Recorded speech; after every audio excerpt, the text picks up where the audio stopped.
Yan. Okay lang yan. Pagpalang araw po, happy birthday po sa inyong lahat.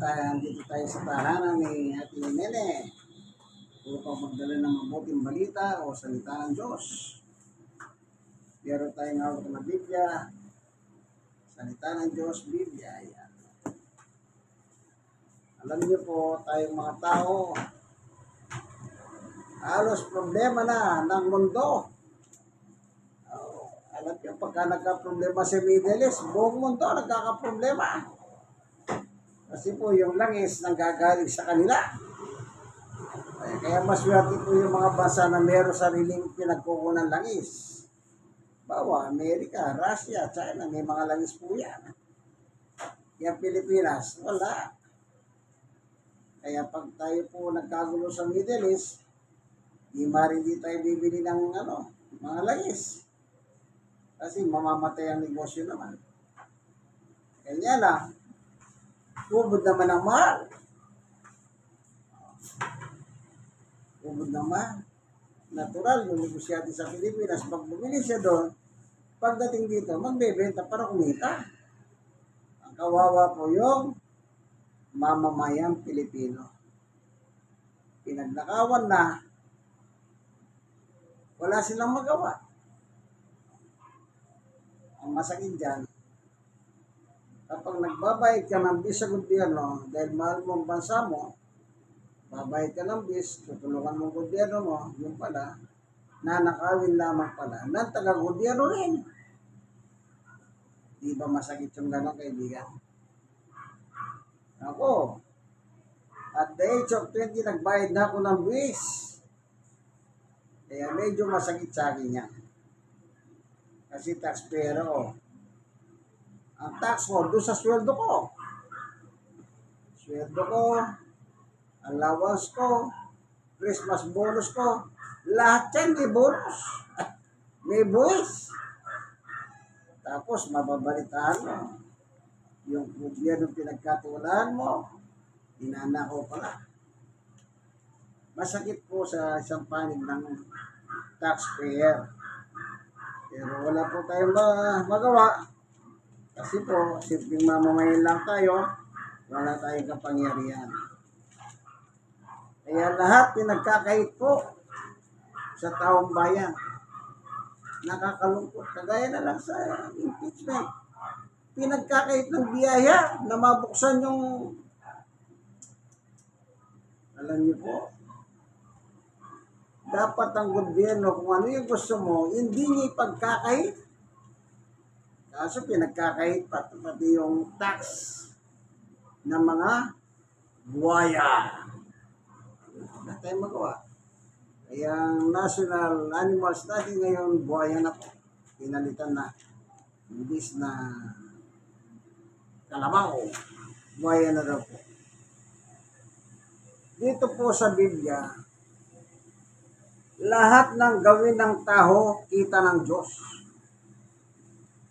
Kaya bago po tayo papalaot sa Bible study, Bible study, tayo muna ipanandaliang lalapit sa biyaya ng Diyos sa pamamagitan ng isang panalangin upang siya ang gagabay sa atin para lubos nating maunawahan ang kanyang turo at aral sa Biblia. Panginoon Diyos, aming Ama, minsan samahan mo kami sa aming pagbubulay ng iyong salita. Buksan ang isip, damdamin, puso, everything para maintindihan namin ang iyong salita. Salamat po sa ngalan ni Jesus. Amen. Yung aking na-intro, totoo po yun, nangyayari yun. Napapanood natin na araw-araw, 24/7 ng balita. Wala pong yun, walang yun. Lahat yun sa balita. Ngayon, dito po sa Biblia, ang sabi ng kasulatan, ano man ang gawin po natin, mayaman man tayo, mahirap, puti ang kulay, kayumanggi ang kulay, itim ang kulay. Ang sabi po sa kasulatan, ito po, 4:13 ng Hebreo. Walang makapagtatago sa Diyos. Sino makapagtatago sa Diyos? Wala. Bakit wala pong makapagtatago sa Diyos? Nakikita ng Diyos at lantad sa paningin niya ang lahat at sa Kanya tayo mananagot. Ultimong kalit-liit ang ginawa mo. Kita ng Diyos yan. Gawin mo sa madilim na walang ilaw, brownout. Kitang-kita ka ng Diyos, parang araw ang tingin niya dyan. Di lalo na kung gagawin mo sa araw. Mas lalong kita ka ng Diyos. Kaya yung lahat ng ginawa mo sa iyong buhay araw-araw, ang sabi niya, pananagutan mo sa Diyos yan. Pananagutan. So, ibig sabihin, mananagot tayong lahat pala sa Diyos. Wala tayong hindi mananagot. Maging ang mga apostol ni Jesus ng panahon nila, mananagot din sila.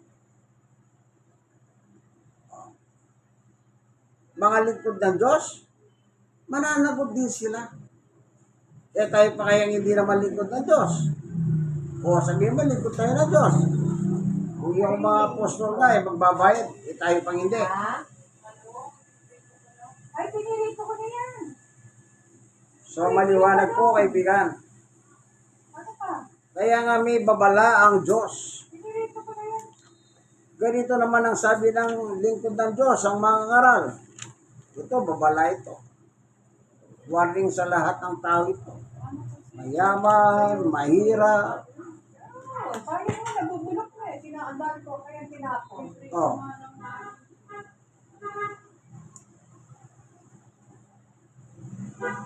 Dito sa mga ngaral 12, sa 13. Ngayon, nabasa mo na ang lahat ng ito. Ito ang aking payo, huling payo. Ano yung huling payo ng mga ngaral? Matakot ka sa Diyos at sundin mo ang kanyang mga hutos. Dahil ito ang tungkulin ng bawat tao. Hindi bawat pamilya, hindi bawat political clan. Bawat tao. Halimbawa, ang tatay mo may kasalanan at tatay mo lang ang mananagot sa kasalanan ginawa niya. Wala akong mautusan. Wala tulog si Kristal. Wala nang binayad parang daw yun. Yung tatay, nanay mo, ganun din. Asawa mo, ganun din. Ibig sabihin, lahat po tayo mananagot sa Diyos. Ano pa sinasabi ng kasulatan? 14. Dahil hatulan tayo ng Diyos. O, kita nyo, sabi ng mga ngaral, hatulan tayo. Hindi niya sinabi kayo lang ang hatulan, ha? Lahat tayo, hatulan. Pati sarili niya kasali. Ayon sa lahat ng ating ginagawa. O, present time, ginagawa. Hindi sinabing ginawa. Yung ginawa mo at ginagawa mo sa ngayon. Hanggang mamatay ka. Anong sabi niya? Dahil hatulan tayo ng Diyos ayon sa lahat ng ating ginagawa, mabuti man o masama, ayag man o lihim. Ngayon, meron pa ba kayo may tatago sa Diyos, kaibigan? Sige nga. Lahat po ng ginagawa natin, maliit yan, malaki yan. Kaya nga ang warning dyan, ng ating Panginoong Jesucristo, ganito naman ang mababasa. San Mateo, chapter 10. Ito po, babala ito sa lahat ng tao. Sabi ng ating Panginoong Yesus, ganito nakasulat. Sa 10:28, huwag kayong matakot sa mga gustong pumatay sa inyo. Eh, sino bang gustong pumatay sa inyo? Eh di yung kaaway nyo. Bakit tingin din nyo kaaway, papatayin kayo? Natural, huwag kayo magipag-away. Alam niyo po, kumisan nga, biro-biro lang, mantong sa away, tumantong sa patayan. Biro-biro na ka. So dito, sabi ng Panginoon, huwag kayong matakot. Pero pagharap mo na yung kamatayan, hindi ka matatakot, talaga magdadasal ka. Pero kung naniniwala kayo kay Jesus, hindi kayo dapat matakot. Ulitin natin. Huwag kayong matakot sa mga gustong pumatay sa inyo. Ito yung kasunod. Ito yung importante kasunod. Ang katakutan nyo lang, ano nakalagay? Ang katawan nyo, sabi, okay, buuin natin yung sentence. Huwag kayong matakot sa gustong pumatay sa inyo. Ang katawan nyo lang ang kaya nilang patayin. Pero hindi ang inyong kaluluwa. Siyempre, yung tao hindi marunong pumatay ng kaluluwa yan. Ano po? Kaya, huwag daw natin katakutan yung mga pumapatay ng tao. Ito na. Sa halip, matakot kayo sa Diyos na siyang may kapangyarihan o kakayahan puksain ang katawan at kaluluwa nyo sa impyerno. Isipin niyo po, kaibigan. Kaya, nang panahon ni Judas, nandito si Judas pa sa lupa, sabi niya, Judas, buti pa, hindi ka nasanay pinanganak. Isipin niyo, apostol yun, pero pinagsabihan ni Jesus na sana wag ka na lang pinanganak. Bakit? Pinanganak ka, pero ano naman, traidor siya. Tinraidor ang kanyang Panginoon. Binenta niya sa 3 pirasong peanut. Yung, lalo sa panahon ngayon, huwag kang magsalita, ito isang maleta sa'yo. Bibigyan ka ng maleta. Wala na, sarado na bibig mo, bingi ka na. Wala kang nakita. Yan mga nagbanag kay Judas yan. Sa gobyerno, maraming ganyan.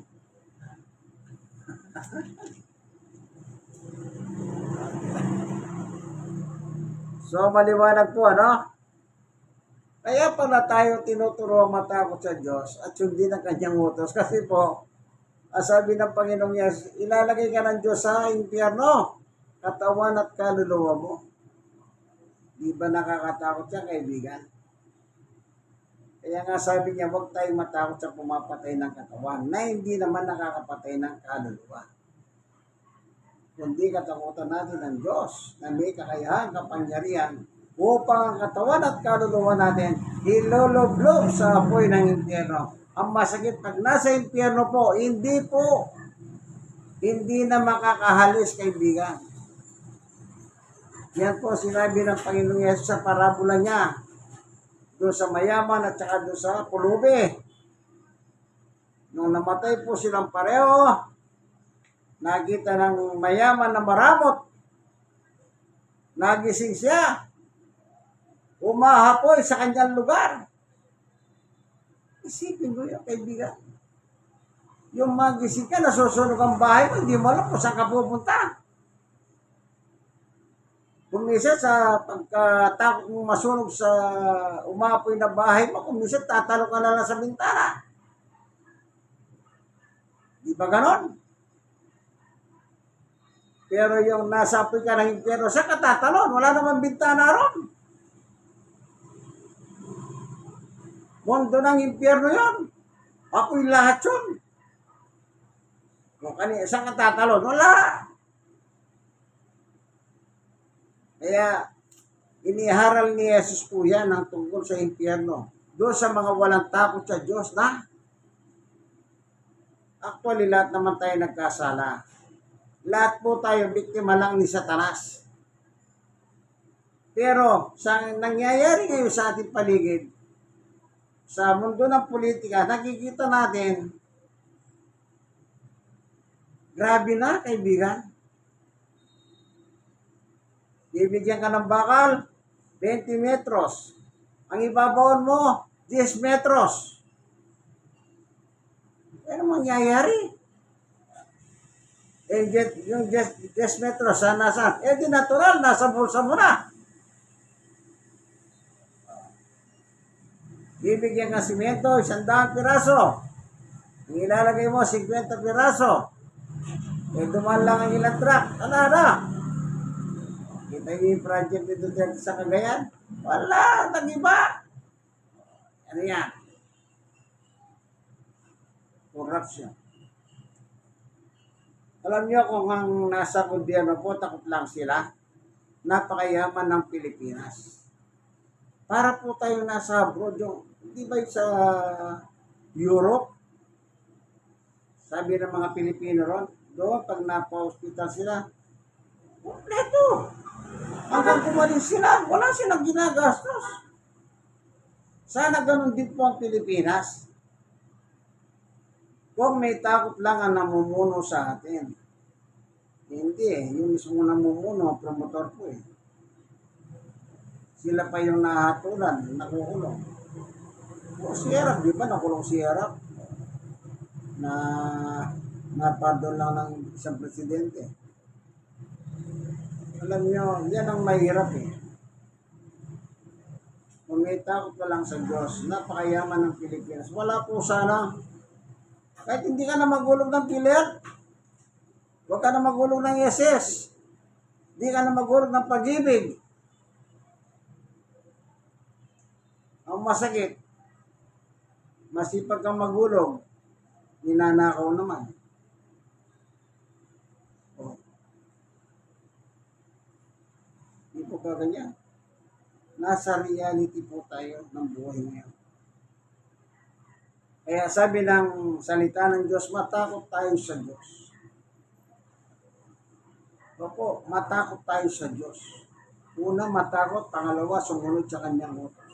Bakit nauna yung matakot sa Diyos? Kasi po, hindi natin masusunod ang utos kung wala tayong takot sa Diyos. Maging sa panalangin, tinuro ni Jesus, anong turo ni Jesus? Ama namin, nasa langit ka. Sampahin ang pangalan mo. Dumating nawa ang iyong kaharian dito sa lupa, ganun din sa langit.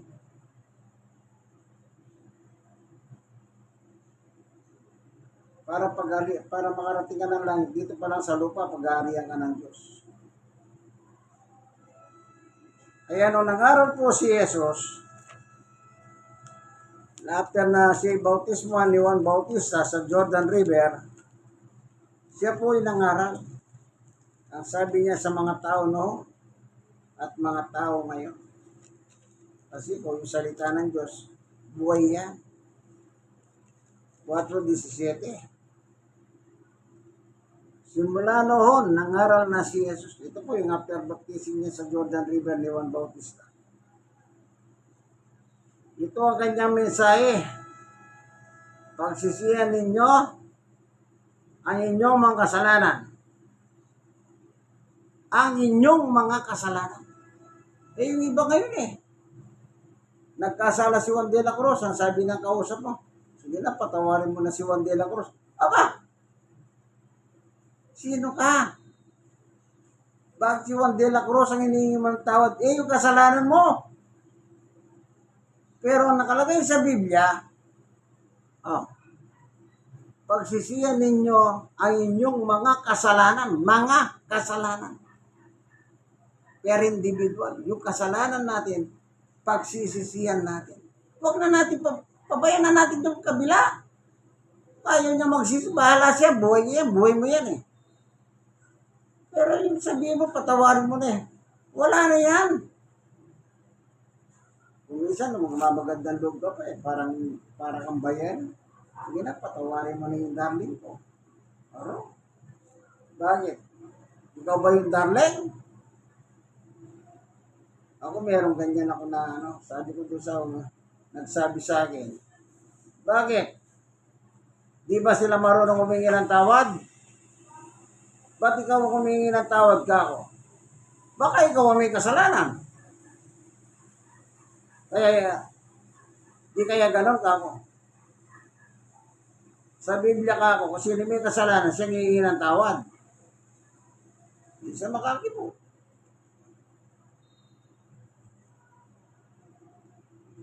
Arborin mo pa yung kasalanan. Bakit? Wala nakalagay sa Biblia ganyan, arbor. Sa pulis lang yan, pare, akin yan eh. Pag pagyalaman yan, droga ko yan. Di ba ganon? Mga Mr. Policeman. Totoo yan. Nagkikita kasi yan. Pero may pulis na matino naman. Anong kasunod na talata?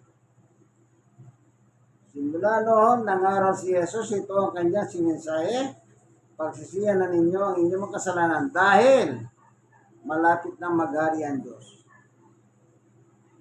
Kaya ka lang paghaharian ng Diyos, kaibigan, pag nagsisi ka sa iyong kasalanan. Kasi hanggat hindi ka nagsisisi, hindi pwede maghari ang Diyos sa iyo kasi punong-puno ka pa ng kasalanan. At ang kasalanan, ang sabi ni Jesus, talikuran.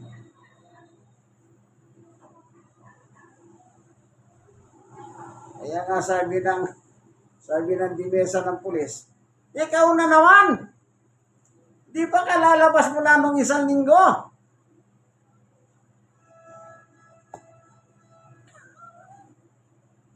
Paglalaya, sabi ng dimesa, bata, pakatino ka na ha, umayos ka na ha.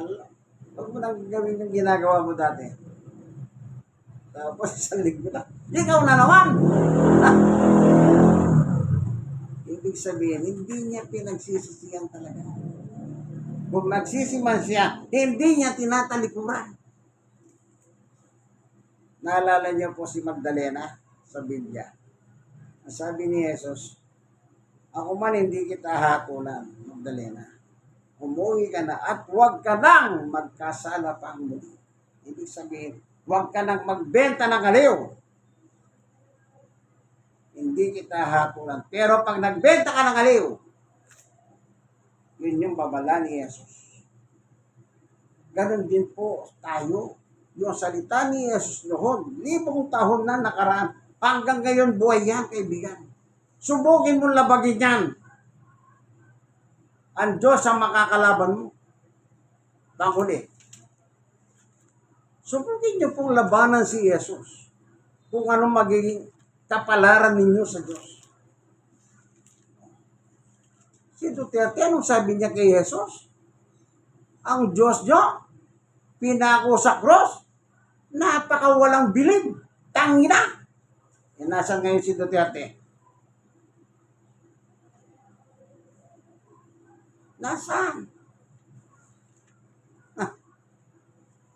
Sarili niya, sabi nga ni Henry, kayo ang gumawa ng inyong bangungot bago mamatay si Henry. Kayo ang gumawa ng inyong bangungot. Kaibigan ni Henry yun. Sabagay, sabi ni Duterte, yan, si Henry, kaibigan ko yan. Pero si Henry, wala ko napanood na kaibigan ko yan. Parang si Digong, sabi niya, kaibigan ko yung China. Wala ka naman marinig kay Jigto na, kaibigan ko yan. Wala! Siya lang kumakaibigan. Parang nung araw, sa Maisog, sabi ni Digong meron tayong presidenteng bangag. Kinabukasan, kaibigan ko yan si Presidente Bongbong. Kaibigan ko yan. Kaya nung dumating nga kayo, sabi ni Bongbong, sige na, kunin nyo na. Okay, ito po yung panguli. Pag hindi tayo nakinig kay Jesus, ito, napakaliwanag ko. Ito, babasahin natin. 1:36. Ang sumasampalataya kay Jesus, anak ng Diyos, ay may buhay na walang hanggan. Amen. Ngunit, ang hindi sumusunod kay Jesus, ay hindi magkakaroon ng buhay na walang hanggan. Kundi, manatili sa Kanya ang galit ng Diyos. Gusto mong magalit sa iyo ang Diyos, kaibigan? Huwag mo sundin si Jesus. Laitin mo si Jesus, kagaya ng ginawa ni Digong. O, nasan siya ngayon? Lahat ng apila niya sa ICC.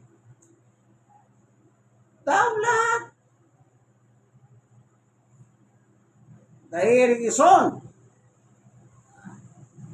Lalakad na ngayon ng hearing. Yan problema. Ang hearing pala doon matagal.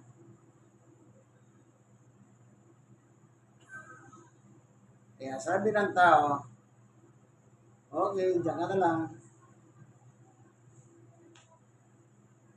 Bakit? Wala na eh.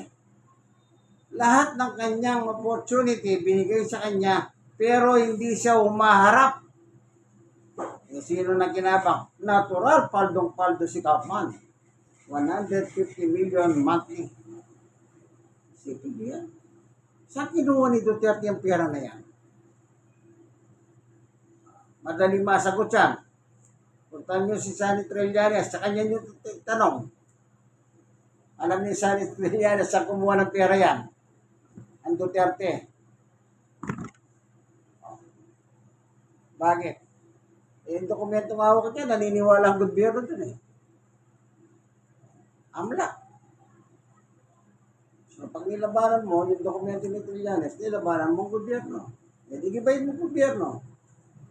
Huwag kong gibayin si Trillanes. Bakit? Ito to, yung dokumento, sabi ng AMLA eh. Hindi gibayin mo ang gobyerno ngayon. Ay, obra ka ba sa gobyerno? Ikaw obra dyan. Eh, bakit? Lahat ng kapangyarihan, binigay ng Diyos sa gobyerno eh. Roma 13:1. Ang gobyerno tinatag ng Diyos. Oh. Kita nyo, lalabanan mo gobyerno, eh di lumalaban ka sa Diyos. Making God ang tawag doon. Eh nilabanan ni Duterte ang gobyerno ni Marcos. Ano nangyari kay Duterte? Di ba nakakulong? Alam niyo po, ang Biblia hindi nagbibiro. Kaya sabi niya, bago po dumating yung ating panahon, yung edad natin, hindi na natin madama matamis mabuhay. Always, alalahanin po natin ang Diyos na ligawan ng langit po pa. Salamat, Panginoon Diyos, sa iyong pagtuturo sa amin, sa iyong pagbabala. Warning! Kapag hindi po kami sumunod sa iyong anak, hindi po maganda pala. Kapupuhutan mo kami. Hallelujah. Salamat po. Ipuhin mo po ang puso ng mga taong nasa gobyerno. Na sana po, bigyan mo sila ng liwanag. Lahat ng kanilang ginawa, aminin nila. At kung meron man silang kinuha, isauli nila. Hallelujah. Salamat po. Sa ngalan ni Jesus. Dito po tayo sa Barangay 96, Sonid, District Tondo, Manila. God bless po sa inyo. Kayo po mga nakikinig. Sana meron kayong natutunan. Kung may Biblia kayo, sundin niyo po yung mga sinasabi ko. Yung sinabi ko, napanood sa balita yan eh. Napanood ko yun, napanood nyo rin yun. Unless, pag DDS kayo, masasabihin nyo dyan, ano yan? Fake news. Hindi po ba ganun kayo? Bye.